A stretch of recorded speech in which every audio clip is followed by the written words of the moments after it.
រដ្ឋបាលខេត្តព្រះសីហនុចុះពិនិត្យគម្រោងវិនិយោគរោងចក្រថ្មីចំនួន2បង្កើតឱកាសការងារនិងរុញច្រានសេដ្ឋកិច្ចឲ្យដល់មូលដ្ឋាន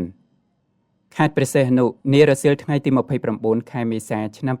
2026លោកឡុងឌីម៉ង់អភិបាលនៃគណៈអភិបាលខេត្តព្រះសីហនុនិងជាអនុប្រធានគណៈកម្មាធិការវិនិយោគខេត្តព្រះសីហនុបានដឹកនាំក្រុមការងារជំនាញចុះពិនិត្យទីតាំងជាក់ស្ដែងចំពោះសំណើសុំចុះបញ្ជីគម្រោងវិនិយោគថ្មីចំនួន2ស្ថិតក្នុងភូមិ4ឃុំអូត្រេសស្រុកស្ទឹងហាវខេត្តព្រះសីហនុ1គម្រោងរោងចក្រផលិតឧបករណ៍ប្រើប្រាស់ក្នុងវិស័យសំណង់ក្រុមហ៊ុន Best Choice Tool Co Ltd បានស្នើសុំវិនិយោគបង្កើតរោងចក្រផលិតសម្ភារៈសំណង់ធ្វើពីដែករួមមានប៉ែលចបជីកចបកាប់ផ្លែរនាស់និងដង្កៀបមានទុនវិនិយោគជាង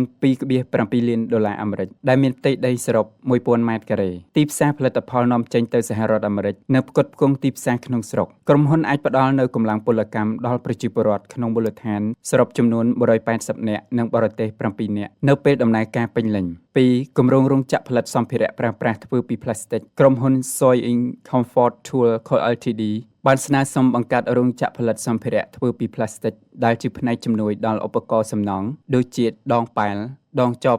ចបកាប់និងដងរនាស់ដែលមានទុនវិនិយោគជាង $3.3 លានអាមេរិកមានផ្ទៃដីសរុប 3000 ម៉ែត្រការ៉េនិងមានទីផ្សារនាំចេញទៅសហរដ្ឋអាមេរិកនិងលក់នៅក្នុងស្រុកដូចគ្នាអាចស្រូបយកកម្លាំងពលកម្មកម្មករនិយោជិតសរុបចំនួន41នាក់ក្នុងស្រុក36នាក់និងបរទេស5នាក់នៅពេលដំណើរការពេញលេញការវាយតម្លៃនិងការគាំទ្ររដ្ឋបាលខេត្តបន្ទាប់ពីការចុះពិនិត្យនិងវាយតម្លៃយ៉ាងល្អិតល្អន់លោកឡុងដេម៉ង់បានសម្រេចឯកភាពនិងផ្ដល់ការគាំទ្រយ៉ាងពេញទំហឹងចំពោះគម្រោងទាំងពីរនេះលោកបានបញ្ជាក់ថាគម្រោងនេះមិនត្រឹមតែជួយបង្កើតឱកាសការងារផ្ដល់ជូនដល់ប្រជាពលរដ្ឋក្នុងមូលដ្ឋានប៉ុណ្ណោះទេប៉ុន្តែថែមទាំងរួមចំណែកសំខាន់ដល់កំណើនសេដ្ឋកិច្ចខេត្តទាំងមូលក្នុងឱកាសនោះដែរលោកអភិបាលរងក៏បានលើកទឹកចិត្តដល់ម្ចាស់ក្រុមហ៊ុនទាំងពីរឲ្យជួយផ្សព្វផ្សាយនិងទាក់ទាញអ្នកវិនិយោគដទៃឲ្យមកបណ្ដាក់ទុននៅខេត្តព្រះសីហនុឲ្យបានកាន់តែច្រើនបន្ថែមទៀតដោយសារខេត្តនេះមានសក្តានុពលខ្ពស់និងមានលក្ខណៈអំណោយផលលើគ្រប់វិស័យជាទីបញ្ចប់លោកក៏បានជូនពរដល់ក្រុមហ៊ុនទាំងពីរ